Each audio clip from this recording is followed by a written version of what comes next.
The sun was sinking behind the red cliffs of Arizona, painting the sky in fire and gold. Dust rose from the old trail as a lone rider guided his horse toward the quiet town of Silver Creek. His name was Jacob Carter, a cowboy who had seen too much of the harsh West, but carried a gentle heart beneath his rough hands. He came seeking work, but what he found that evening would change his life forever. Near the edge of town, by the dried riverbed, Jacob heard the soft sobs of a woman. He slowed his horse, scanning the empty ground, until he saw her. She was sitting on a fallen log, her head bowed, her long dark hair falling across her face. Beside her, two small children huddled close, one clutching a ragged doll, the other holding tight to his sister's hand. Their clothes were worn, their eyes wide with fear. The woman looked up when she heard the horse. Her eyes were sharp yet broken, filled with tears that had not yet dried. She was Apache, her skin kissed by the sun, her cheekbones strong, her expression heavy with sorrow. She stood quickly, as if ready to defend her little ones. Jacob lifted his hand slowly.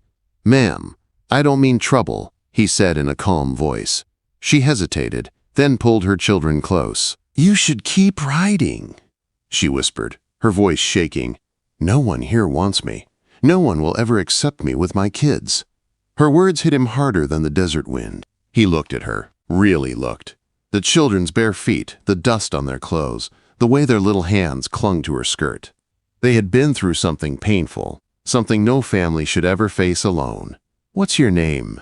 Jacob asked softly. The woman's eyes darted away. "Naomi." She said at last. "These are my children." Samuel and Ruth. Jacob dismounted slowly, tying his horse to a mesquite tree. He crouched down so he was at eye level with the children. "Hello there," he said gently, but the children pressed closer to their mother, too afraid to answer. He didn't mind. Fear was natural when the world had turned so cruel. Naomi's voice trembled again. "The townsfolk, they call me a savage. They say I don't belong. My husband is gone. My people are gone.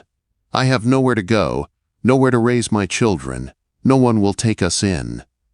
Her words cracked under the weight of her grief, and tears rolled down her cheeks. Jacob's chest tightened. He had seen the cruelty of men, the cold stares that cut deeper than bullets. He had felt loneliness himself on endless trails, but this woman's pain was heavier, for she carried it not only for herself, but for the two little souls clinging to her side. He wanted to reach out, but held back for a moment. "Naomi," he said, his voice steady, "the West is a hard place. Folks can be cruel, but not everyone. Sometimes you just need one hand to hold you steady." Naomi looked at him, her eyes shining with tears. "Why would you care? You don't even know me." Jacob took a slow breath. Memories of his own childhood flashed in his mind, being left behind when his parents were taken by sickness, the long years of fighting to survive. He knew what it was to feel unwanted, cast aside.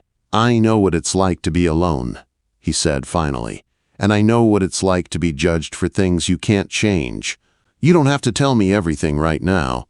Just know that I ain't here to turn my back." Naomi's lips trembled.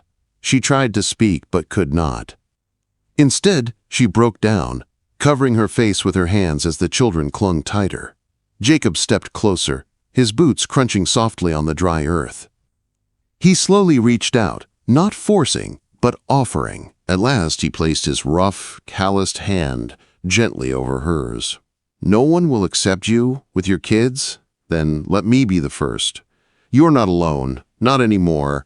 The air grew still. Naomi lifted her tear-stained face, staring at him in disbelief.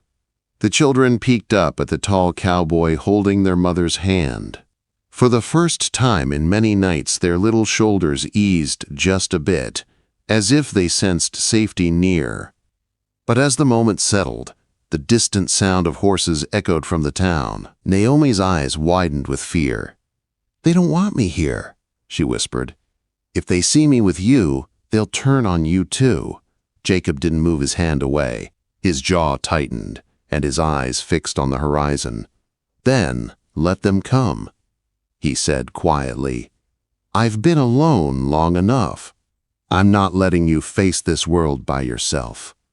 The children pressed against their mother's skirt as the sound of hooves grew louder. Naomi's heart pounded in her chest, torn between hope and dread.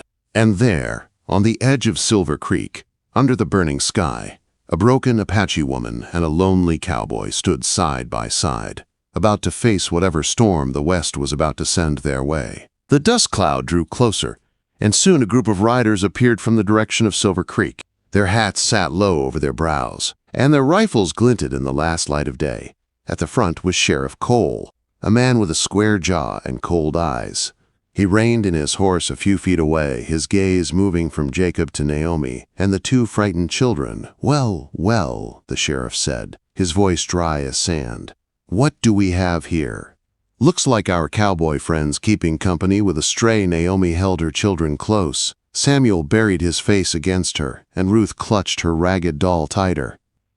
Jacob stood firm, his hand still resting over Naomi's. His eyes narrowed as he faced the sheriff. "She ain't a stray," Jacob said in a low, steady tone. "She's a mother trying to care for her children." The men behind the sheriff chuckled bitterly. One spat into the dirt. "She don't belong here, Carter. We told her that. Folks don't want no Apache woman, and half-breed kids hanging around."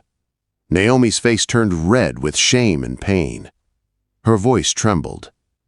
"Please, we don't want trouble. I only wanted a place where my children could sleep safe." The sheriff leaned forward in his saddle. "And I told you before, there's no place for you in Silver Creek. Best thing you can do is keep riding till you're out of sight." Jacob clenched his jaw. The desert wind pressed hot against his skin, but it was the cruelty in their words that burned hottest. He looked at Naomi, her eyes full of tears, her hands shaking as she tried to shield her little ones. He felt a weight inside him, heavier than his own saddlebags, heavier than any burden he had carried. He turned back to the sheriff. "You can call me a fool if you want," Jacob said firmly, "but this woman and her kids are under my protection now." The men stirred uneasily. The sheriff's face hardened. "You're making a mistake, Carter. Stand with her, and you'll be standing against this town." Jacob straightened his shoulders, his hand still gripping Naomi's. "Then, that's where I stand." For a long moment, silence stretched. The riders shifted in their saddles, their horses pawing at the ground.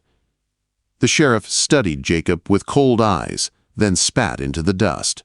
"Fine, but don't come crying when the town shuts its doors on you." He tugged his reins, turning his horse. The other men followed, their laughter trailing behind, like poison on the wind. Naomi collapsed to her knees, pulling her children into her arms. Tears streamed down her face. "Why did you do that?" she whispered. "They will hate you now. They will turn you out too." Jacob knelt beside her, his voice quiet but steady. "Because no one deserves to face hate alone. Not you. Not these children." He looked into her eyes, seeing the deep sorrow there, but also the strength that had kept her going this far. "We'll find a way. I promise." The night fell fast over the desert. Jacob helped Naomi and her children set up near the old riverbed. He shared what little food he had, dried meat, a piece of bread, and a small flask of water. The children ate slowly, their eyes never leaving him, unsure if they could trust this strange cowboy. After the little ones fell asleep under a blanket of stars, Naomi sat quietly by the fire. Her face glowed in the soft flames, her eyes tired yet restless. She looked at Jacob, her voice soft as a whisper. "You don't understand." She said, "I once had a family, a husband who loved me. But he was taken in a raid, and my people scattered. I tried to find safety here, but they see only my skin, not my heart. I carry shame wherever I go. And now, my children suffer because of me." Quote. Her voice cracked, and she turned away, hiding her tears. Jacob poked at the fire with a stick, his own thoughts heavy. He had wandered many trails, but he had never known a bond that lasted. He carried scars too, scars that didn't show on his skin, but lived in the quiet nights when loneliness echoed louder than coyotes. He looked at her again, his voice low but firm. "Naomi, listen to me. You are not shame. You are a mother fighting for her children. That's the strongest kind of person there is." Naomi's eyes met his, glistening in the firelight.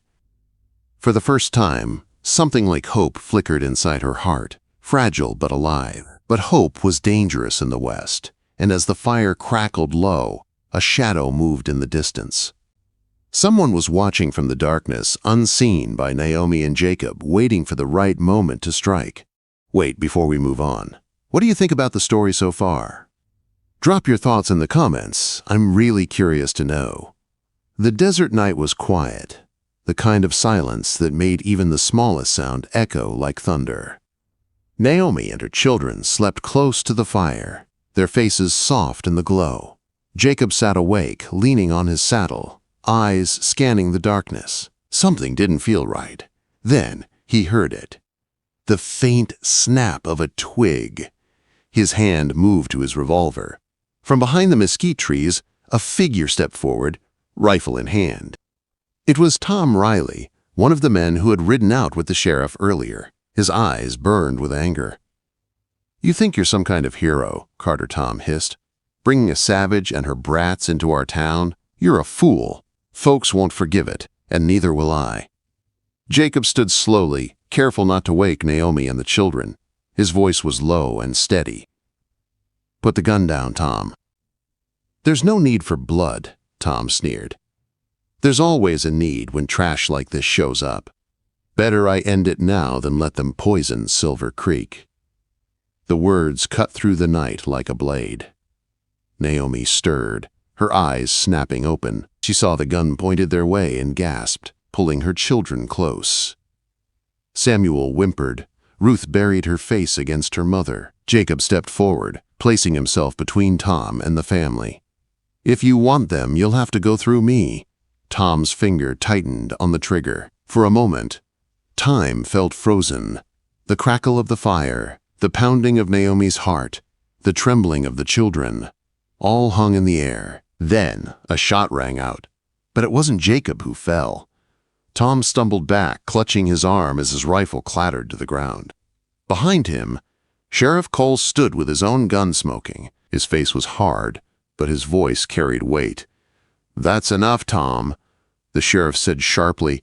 "You've crossed the line," Tom cursed, his face twisted with rage. "She don't belong here, Sheriff. None of them do." The sheriff holstered his gun, his eyes never leaving Jacob. "Maybe so, but this ain't the way. Silver Creek don't need more blood." He jerked his head at Tom. "Get out of here before I throw you in irons." Grumbling and clutching his wounded arm, Tom disappeared into the night. Naomi was trembling, tears streaking her cheeks. She looked at the sheriff, her voice breaking. "Why? Why would you stop him?" "You hate us too." The sheriff's expression softened, just a little. He looked at the children hiding behind her, then at Jacob, standing firm like a wall before them. He sighed deeply. "Maybe I do, but those kids didn't choose where they came from. And Carter, well, he's got a way of making a man think twice." With that, the sheriff turned and rode back toward town, leaving only the sound of hoofbeats fading into the night. Naomi collapsed by the fire, clutching her children. Her tears were heavy, but this time they carried something more than fear. They carried relief. She looked up at Jacob, her voice barely a whisper. Why do you stand by us when no one else will?" Jacob knelt beside her, his rough hand brushing a tear from her cheek. His eyes were steady, filled with quiet strength. "Because I know what it means to be left behind, and I won't let it happen to you. Not while I'm breathing." Naomi's children peeked at him, their small eyes searching. For the first time, Samuel let go of his mother's skirt and reached for Jacob's hand. Jacob smiled softly, taking the boy's hand in his own. The night carried on, but the fear had eased. The fire burned low, casting a gentle light on the faces of a broken family slowly beginning to heal. Days later, when Jacob rode with Naomi and her children into Silver Creek again, the townsfolk watched in silence. Some whispered, some frowned, but no one dared move against them. Not after what had happened. Naomi walked, with her head higher than before, her children close by her side, and Jacob